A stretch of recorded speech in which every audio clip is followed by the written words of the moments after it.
empowering women in business and peace. A lot of times we think of peace as something abstract, but it really comes in every day in what we do. And business is a good place to start because that really empowers our economy. So first, the good news. In 2019, we had the highest number ever of women CEOs in the Fortune 500.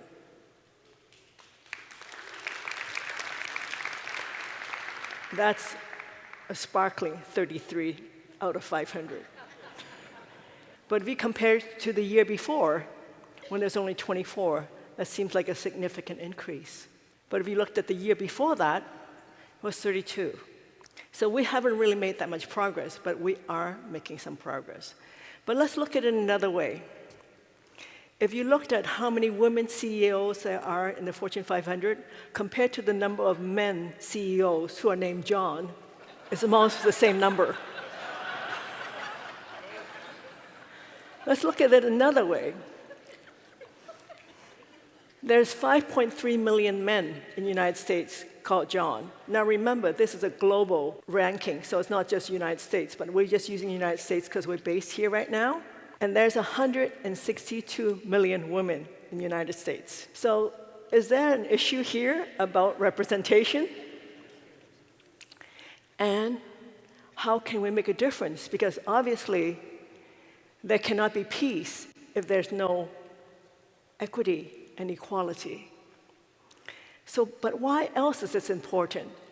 There's this International Labor Organization research report done just last year where they interviewed 113,000 enterprises in 70 countries on what happens when there's a woman leading the organization.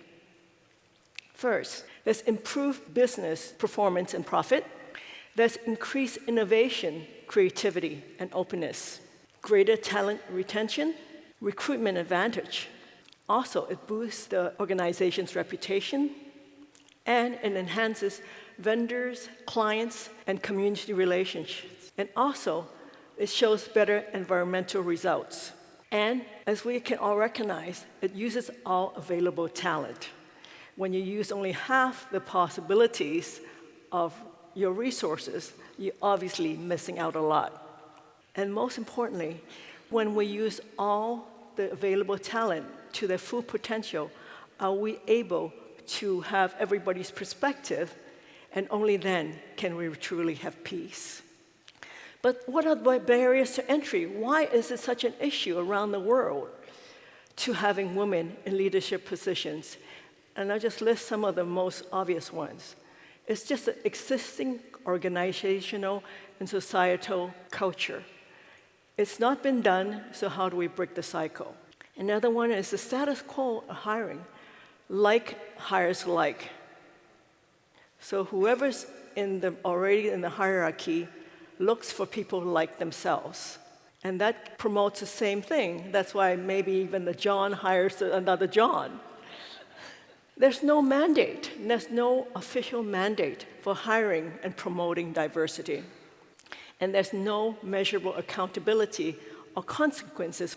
Maybe there's lip service to saying, oh, we need to hire more diversity, we need to hire more women, but there's no consequence if you don't. And there's no mentorship. When you do hire diversity, there's no formal track to help them through the ranks, through a very foreign territory to many of these people.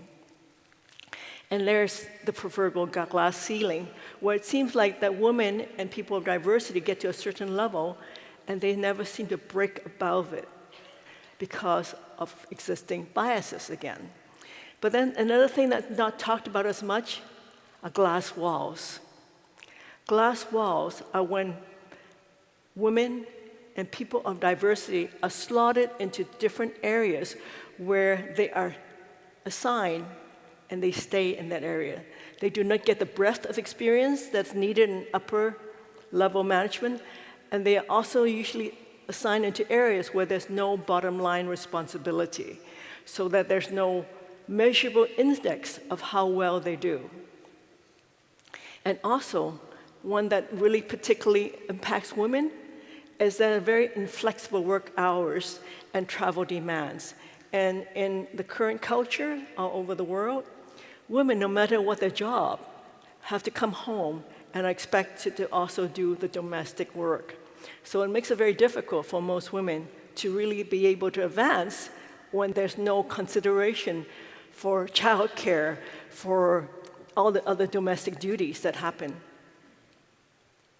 So why do I have the qualification to speak to you about this? This is a picture of my family, and it gives you a little background to why I understand this so well.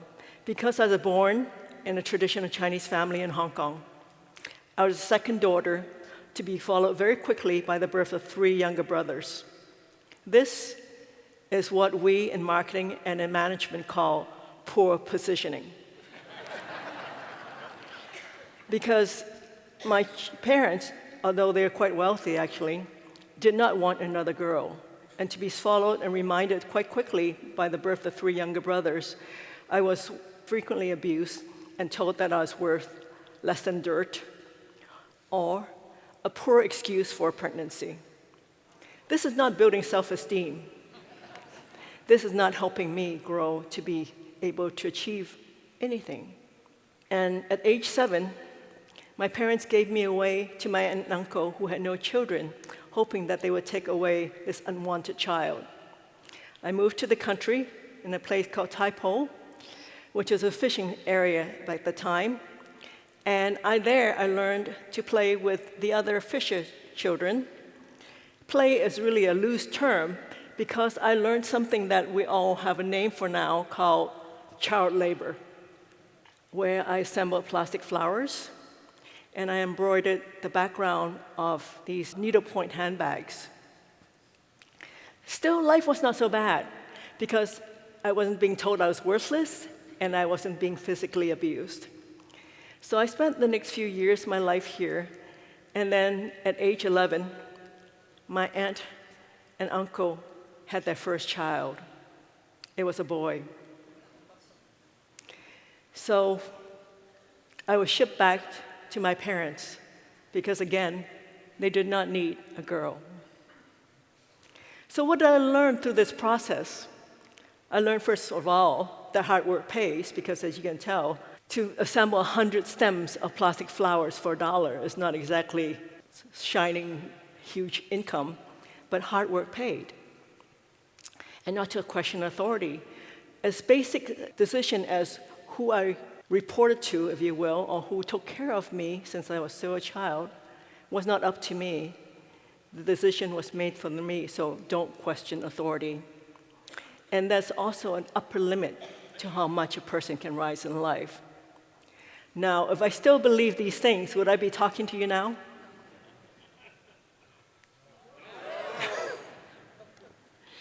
So obviously, I learned something, and I also had an opportunity to change. Now I'm going to ask you, what did you learn in your life, in your history, that you want to discard because it's keeping you from being all that you can be?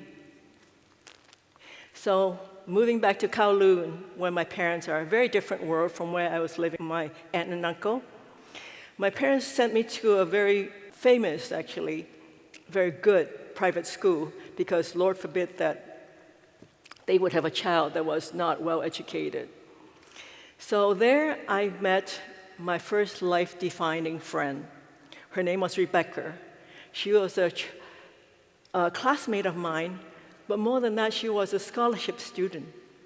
She did not come from like all the other children. We wore uniforms, so most of the time you can't tell what anybody's financial background. But Rebecca's family lived in this area.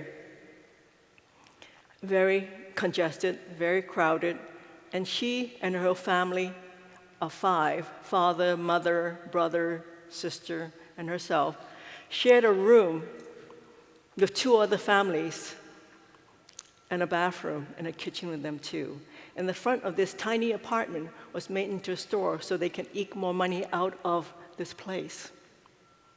And at the end of the month, with 2 working parents, Rebecca did not have enough food to eat. Now, as bad as my life was, I always had enough to eat. And knowing this, knowing that two working parents, working full-time, could not feed their children or themselves or give them proper housing, filled me with rage. It didn't seem fair, it didn't seem right, and I was going to do something about it. Yet I was still 11. So what does one do when you find your life purpose? You then have a goal to make a difference, to move forward. For me, that accelerated my education. I skipped several years in school, and I came to this country halfway through 10th grade to go to college in Oregon. Beautiful space, beautiful place, but for this little kid from a tropical island, it was scary, it was really big, it was cold, and my one pair of shoes was ruined in the first week. Working as much as I can to put myself through school and to keep myself in my one pair of dog shoes for the 5 years of undergraduate and grad school, I made it through. Why? Because I had a life purpose. And all of you here also have a purpose, because you came because you are motivated to make a difference in peace. And that will keep you through all the tough times that we're going to encounter when we have a big, audacious goal. As Rudy already mentioned about my background, that kept me going and achieving, because I know that I'm here to make a difference.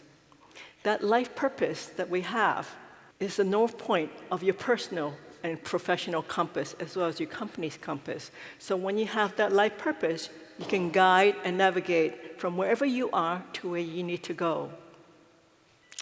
So knowing all this, how do you get credit for your work if you feel like you're not being treated justly? How do you get credit for your work? First, ask why you're not getting credit. 2, what does it look like when you are getting credit for your work?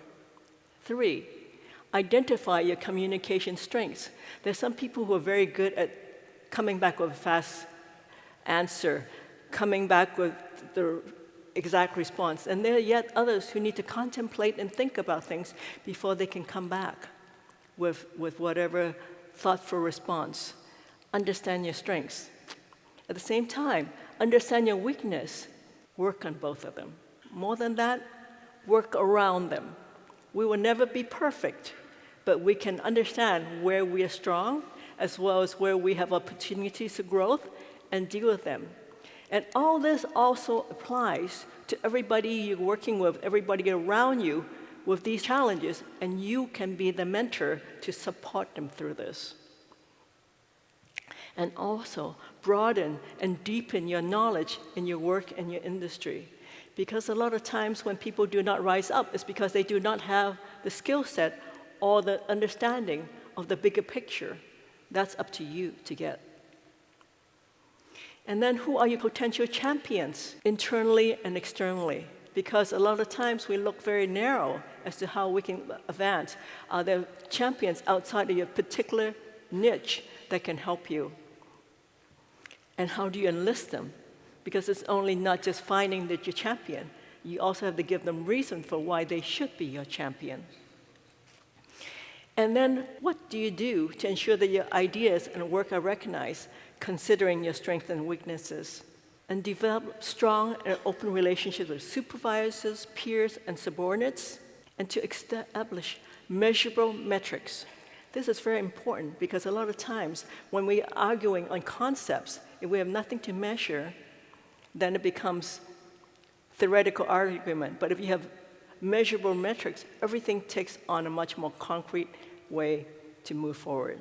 And meet regularly about this and follow through. So how do you promote diversity and inclusion, not only for gender parity, but for all kinds of diversity? First is to commit to the goal. A lot of times there's lip service, especially in different organizations, but the commitment has to come from the top.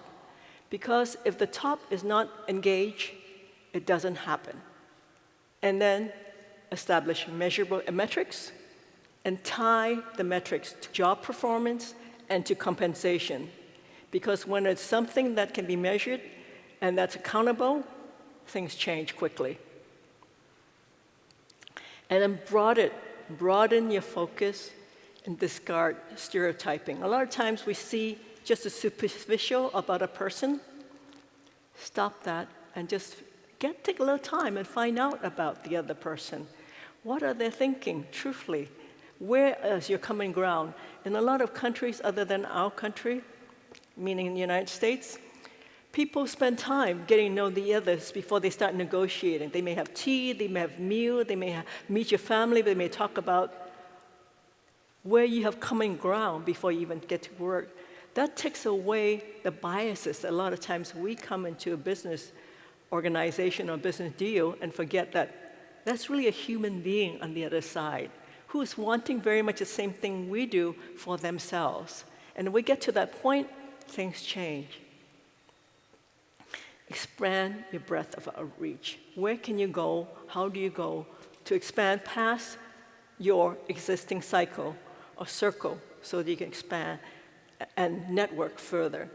And then foster the informal and formal networks so that your perspective and input changes. And then observe, listen, be patient, and persistent. It doesn't always happen the first time. It may not even happen the fifth time. But being persistent is when a change happens.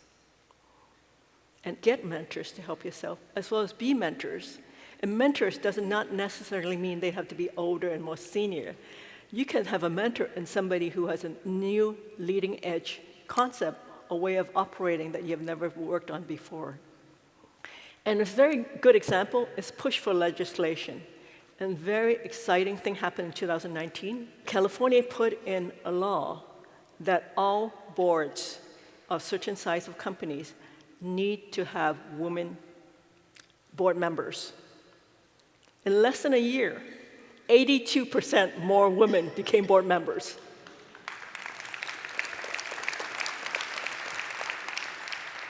So obviously, it's not because they're not available. It's because there's no mandate. Because when there was a mandate, when it became legal, they had to do it, they found them. So that's what we can do. We can push for legislation. Internally, in your own company, externally, in your community, and globally even. And most of all, don't forget this is supposed to be fun. When you learn about people who's different from yourself, it's interesting, it's exciting, it's educational, and it's fun. So I want to just have a quote from Sheryl Sandberg. She's the CEO of Facebook. She said, "A career is no longer like a ladder. It's like a jungle gym. So when you go up, sometimes you go across, sometimes you actually be sliding down, but it's just the process of life of how we change. It's really how we should look at the world and our own career." So here, I'd like to pull everything we talked about today into one letter here.